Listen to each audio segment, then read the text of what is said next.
Hey, just a quick disclaimer, I'm sick in this video. Horror movies are dead. Well, okay. Actually, it's a lot more likely that the industry is on a creative downtrend lately, but for the purposes of having an entertaining title, they're dead.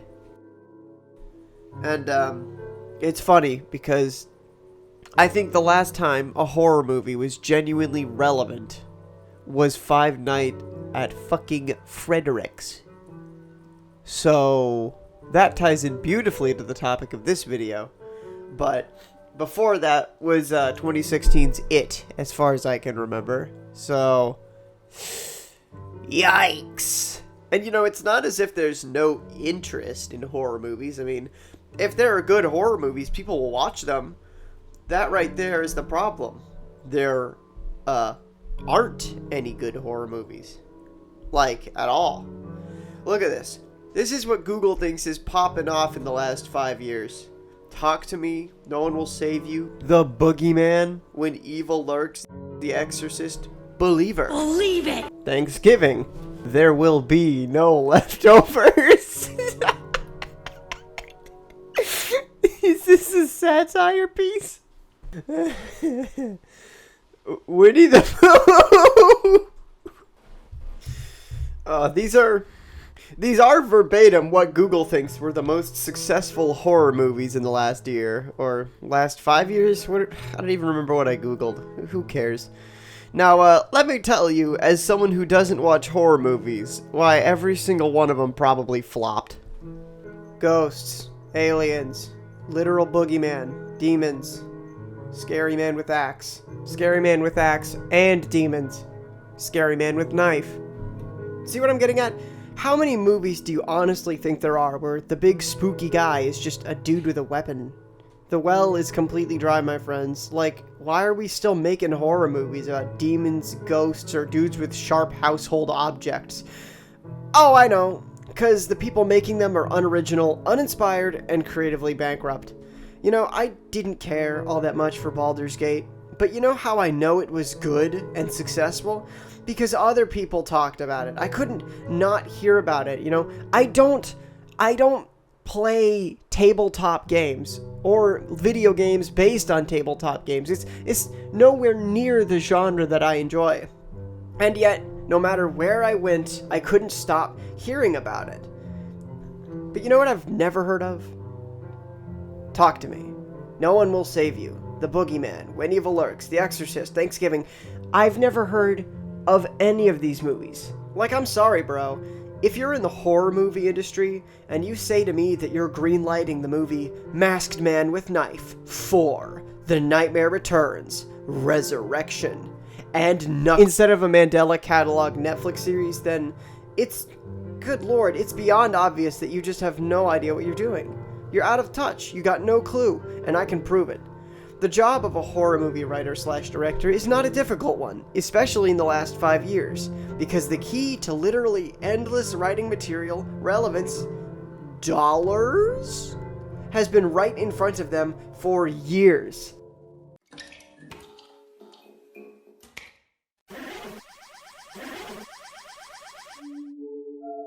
Let me set the scene for you. It's your first day as a part of the company. You don't know how to play, and your friends have only given you one job: collect scrap. You don't really know how the game works yet, you're mostly just along for the ride, but you follow them into the facility and you're actually doing pretty alright. You found a decent amount of scrap, and you and your two friends are gearing up to leave the facility. That's when it happens.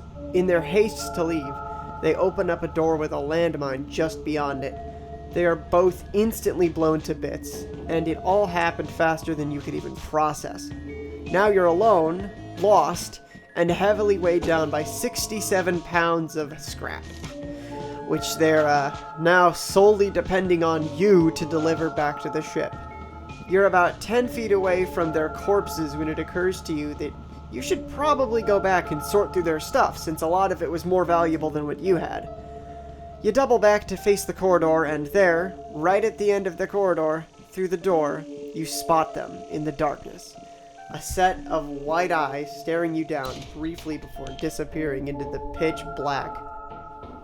And that's just one example out of, like, I don't know, potentially thousands?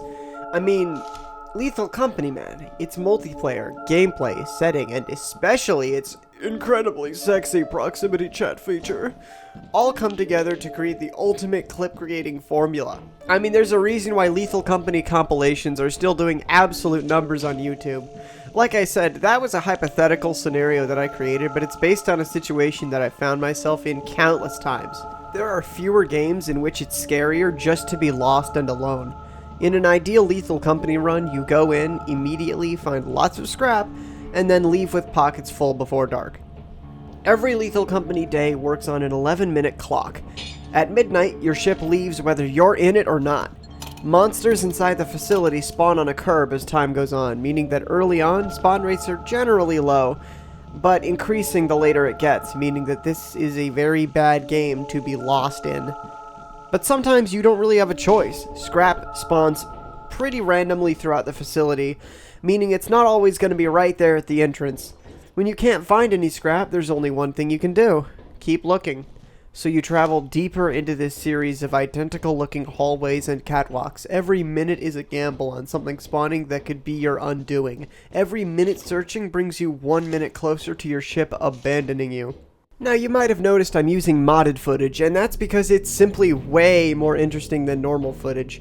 The modding community allows Lethal Company to achieve its true potential. Fear of the unknown is the greatest pillar of horror, and once you know everything, no matter what game it is, the game ceases to entertain. The ability to continue adding mods is what keeps this game fresh. I mean, there's nothing quite like encountering a monster or even a valuable piece of scrap you've never seen before, or even an entire new type of facility. When you make that new discovery and your whole team is there to witness it, your love for the game is just completely renewed, at least for me.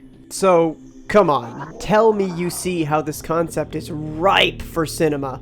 I mean, do I need to remind you what this game is?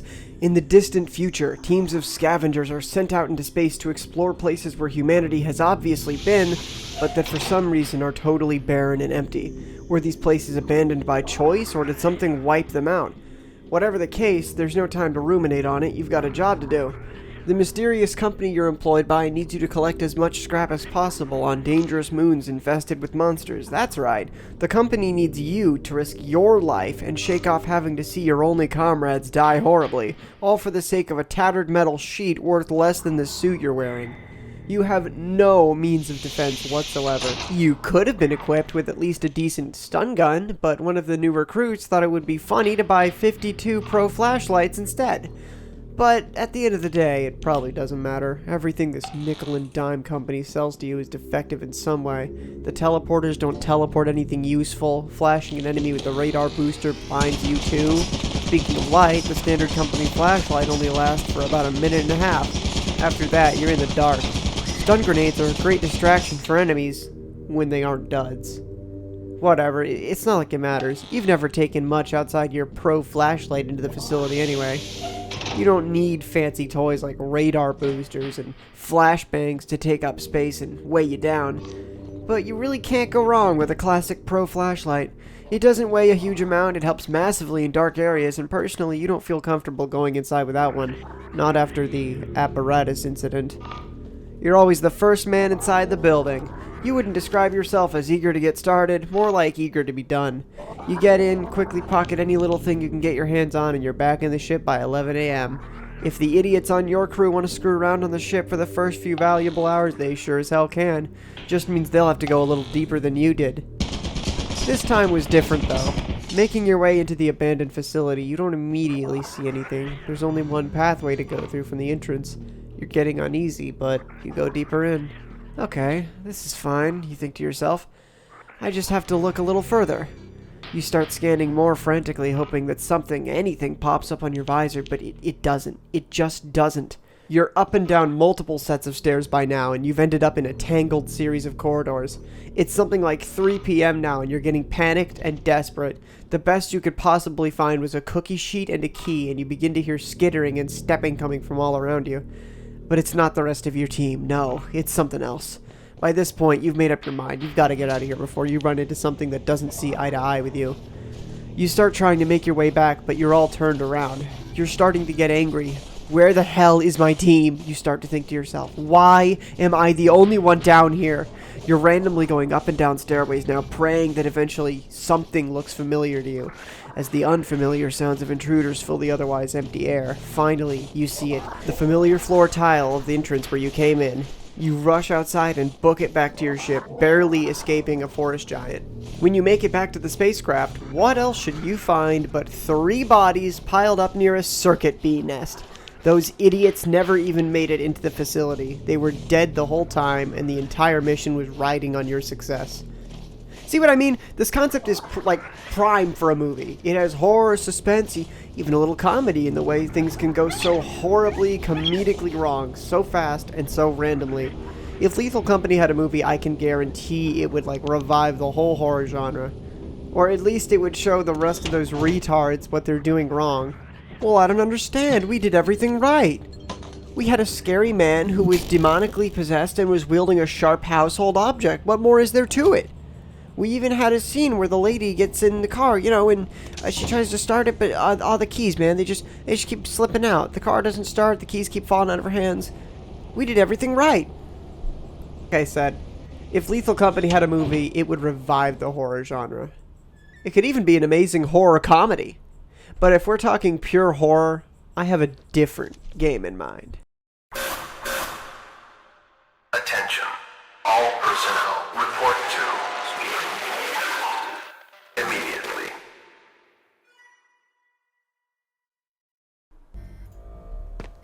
I've been enjoying horror content since I was 12 or something. Like many people my age, it all started with Markiplier or PewDiePie or something. I think having a lighthearted and funny guide to make the horror aspect less scary allowed a lot of young people to be eased into the genre. Playing a scary game all by yourself in a dark room at that age, watching some 20-something wisecrack at the game in a dark room, that seems a little more approachable. That's how I got my start in horror content anyway. Since then, I've seen and played countless horror games, and there's just not a lot left that really scares me. I mean, I remember when I was little, I would get done watching Markiplier play FNAF 3, and I'd be genuinely scared to go out into the hallway to use the bathroom. But now, man, it doesn't seem like anything makes me flinch anymore. My ex took me to a horror movie at some point. I think it was one of the Conjuring movies or something, and I was just stone-faced the entire time. Is this supposed to be scary? Am I just desensitized? Maybe. I fear no game, but that thing, it scares me. This is SCP Containment Breach. Without really getting into it, it's a fan-made game based on a fictional facility wherein anomalous nouns, yes, I do mean nouns, persons, places, and or things, are kept secret and contained away from society. But in the game, something goes wrong and you're forced to wander this facility as all the dangerous anomalies run rampant. And there's a ton of them. There are the more dangerous ones like SCP-173, who can only move when you're looking at him, but moves at breakneck speeds otherwise and can kill you instantly. Think like the Weeping Angels. Or 106, who can go through walls and will put you in his pocket dimension if he catches you. But there's also the ones that are more on the harmless but weird side, like 372, which is a bug that, once you release him, he will hide in your peripheral vision and just chill there. If you move your head fast enough, you can occasionally get a glimpse at him. Or SCP-1162, which is just a hole in the wall that you can pull anything out of. Yes, anything. Game-wise. Lore-wise, I'm pretty sure you can pull anything out of him. You have to explore this facility and collect higher and higher level keycards in order to progress, in order to escape, I think. It's genuinely such a stressful and terrifying game to me that I've never actually finished it. It's something about the atmosphere, the maze-like network of hallways and intersections that all look the same, the way your camera just shakily bobs as you move, the screams, the bangs, the explosions that just echo around you at the start, followed by that cold silence, the sounds of gravel scraping across the steel flooring as 173 gets closer to you. There's hardly a moment in this game during which it's not a heart attack-inducing stress fest. Sometimes you can't even pause the game in peace. I paused it to check and make sure OBS was getting all the action, and it told me to stop hiding and unpaused itself. I'm not kidding. And the concept behind it is just, it's one of the most novel horror concepts I've ever seen. It needs a movie. I mean, there's so many characters and scenarios in the lore that you could make a movie on. Now, the main issue with all this is that licensing would be a complete nightmare. I don't know if, like, let me explain to you how this works. So, the SCP universe wasn't written by a single person. Instead, it is a large collection of written works by many different people, and I'm not sure if they all individually own what they wrote, or maybe they forfeited the ownership to whoever owns the website. I really don't know how it works, but good lord, if there's a way that this can work, please make it work. Dude, I will see. I don't care if they make 15 SCP Containment Breach movies. I don't even care if they're mid, alright? I just want to see this. Make it, like, come on, make it happen. Someone make it happen. Moving on, though.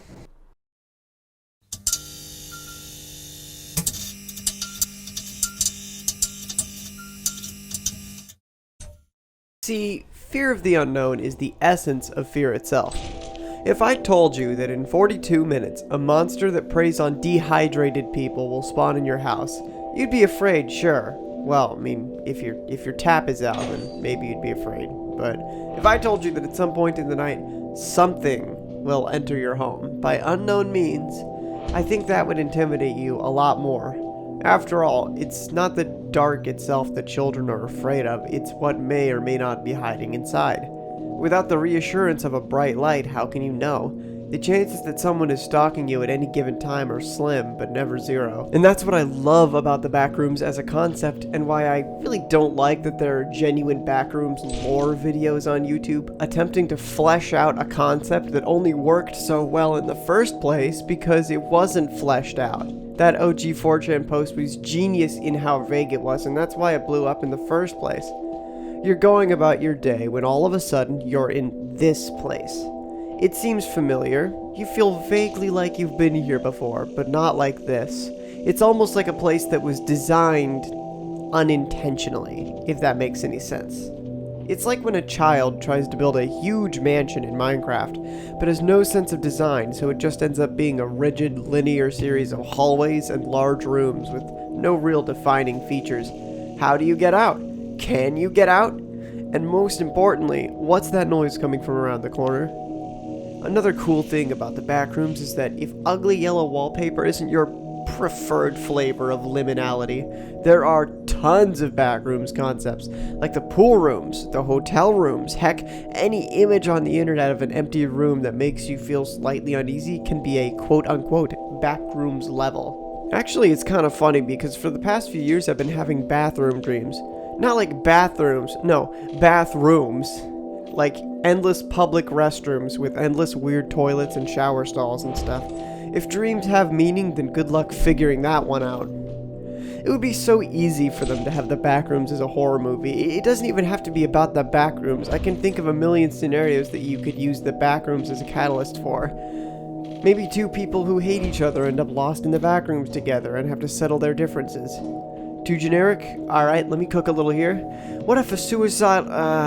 can't say that, can I? What if an epically depressed... Yeah, let's go with that. Teenager ends up trying to, let's say, dangle himself in the closet, if you know what I mean.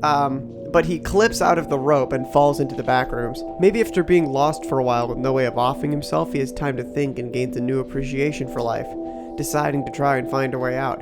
What if in World War II, a German scientist discovers a way into the backrooms by accident and ends up trapped in there with a Russian, American, and Japanese soldier?